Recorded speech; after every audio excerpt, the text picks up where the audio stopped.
Hi, my name is Joan Bleidorn. I was born in Winnipeg, Manitoba, Canada. Came down here to study at Marquette University in 1967 and became quite involved in the issues that were prevalent at that time.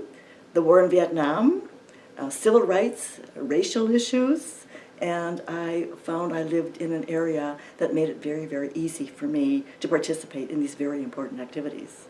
Mm-hmm. And was your family from Canada? My mother was born in Philadelphia from a long, long line of Quakers. My great-grandfather came over on the same boat as William Penn to Philadelphia, and he was a Quaker. Later on, they became Baptists, and then finally my grandfather became a Catholic when he married my Irish grandmother.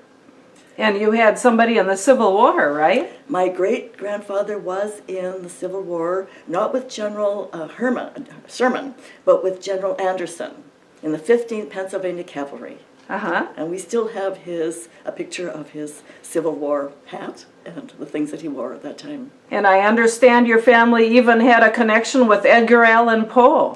Yes, they lived in Philadelphia, and my grandfather's side of the family was in the publishing business.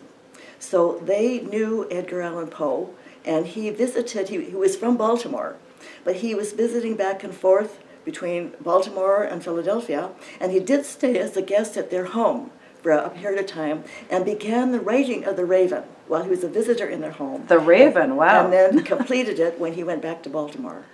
Wowee, well that's impressive. And I understand you did a little traveling after you were leaving Canada, and then you came to the United States. Why did you come down to Milwaukee?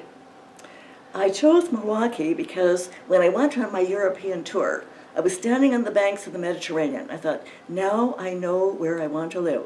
Not on the dry Alberta sands, but on a place near water. And when I chose Marquette University, which was a Catholic university, and had all the courses that I wanted, it was right on the Lake Michigan, which I thought was absolutely a wonderful opportunity for me. Well, that's wonderful. What are your main concerns as an activist, Joan? I'm concerned about peace in the world, the avoidance of war, and particularly the effect of our lifestyle in the United States on the environment. We would be creating to the situation where wars could be breaking out because of the unfair distribution of the Earth's resources. We in the United States and the first world country, we are really using more of the resources than we have a right to, while the rest of the world, the third world, is desperately in need of food and water and all of the resources. So you're also into civil rights and social justice as well as the environment, right? Very much so. Very much so. Was there somebody in your past who inspired you to be an activist? Well, my great-uncle, Monsignor Charrier, in Canada, was a very vigorous activist in civil rights in Canada. And my great-grandfather, was responsible for the unionizing of the railroad workers on the Canadian Pacific Railroad. And as a result of his activism, he was demoted from engineer to conductor. But the union went through anyway. And I understand your brother-in-law, once you moved to Milwaukee, was Father Groppy's pastor. My brother-in-law, Father Joan Bleidorn, gave Father Groppy permission to do the civil rights activities. And when he was reprimanded for this, he was told, you should rein in Father Groppy. My brother-in-law said, no, his area of responsibility is the activities involved in civil rights. Wow. I take care of the liturgy. Father Newberger takes care of the school. Father Groppy has this area of responsibility, and I don't interfere. And Father Groppy was fighting for open housing. And I understand you're also a feminist. How did that come about? Well, I grew up in a family where my mother, who was a very sincere person, was also not a feminist. She had old-fashioned ideas that a woman's place is in the home, having children, stay at home, don't go to college, don't waste money on a girl, educating a girl. Well, that really did get my Irish up. And I felt that I, as a woman, had every right to as much education as my two brothers. And I did have to finance it myself through hard work. My mother made me take typing and shorthand. And I used that to get jobs, part-time jobs, which enabled me to pay my own tuition to get two bachelor's degrees and a master's. Wow. Well, jumping ahead with your activism, how do you feel about the United Nations? I feel very strongly supportive of the United Nations.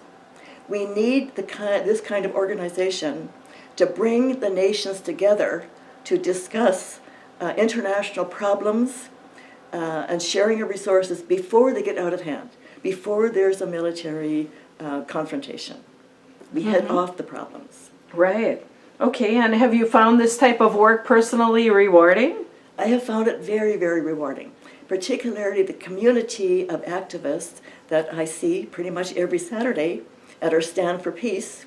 Don Timmerman and Roberta Thurston and many other very fine people who are working very, very hard to bring peace and justice to our world. Great. And what keeps you going, Joan? What keeps me going is the hope that we will make this a better world, and the belief that we cannot do anything else except stay in there and fight the good fight and never give up. And do you have any words of advice for those who will come after us? I hope that you will avail yourself of every bit of information you can get your hands on to become fully aware of the problems that are arising and that exist, and so that you will be able to do everything to participate in an intelligent way to make this a better society and a better world. And I suppose we have to question what we're told. We have to explore for ourselves. Be curious. Question everything. Okay, great. And I know you're also interested in the more simplified lifestyle. You want to talk about that? I did travel a lot when I left my hometown of Winnipeg, went to Calgary and then to Milwaukee and traveled across Europe. I discovered that you cannot live a full life if you're continuously bogged down with too much baggage. You have to free yourself of the need to accumulate stuff, because it will be like dragging you down. And I learned to simplify my life, live with less, clear my closet of clothes that I'm not wearing, and reuse, recycle, and that philosophy. We don't need more stuff, we need more time. We need more activities, we need more involvement with people and activities. Our stuff will prevent us from doing that. Oh, I agree. Do you have much hope for the future, Joan? I have great hope for the future. I have 4 grandkids who are very alive, questioning. They come home from school and they are filled with curiosity, thanks to their teachers who are teaching them to think. And they are aware of the situation of the planet and our environment, and they are depending on us to do our share, to live a life that is in compliance with, the ways of protecting our endangered planet. Well, thank you so much for all the work you do, Joan. It's been a pleasure interviewing you. Thank you. It was a pleasure for me too.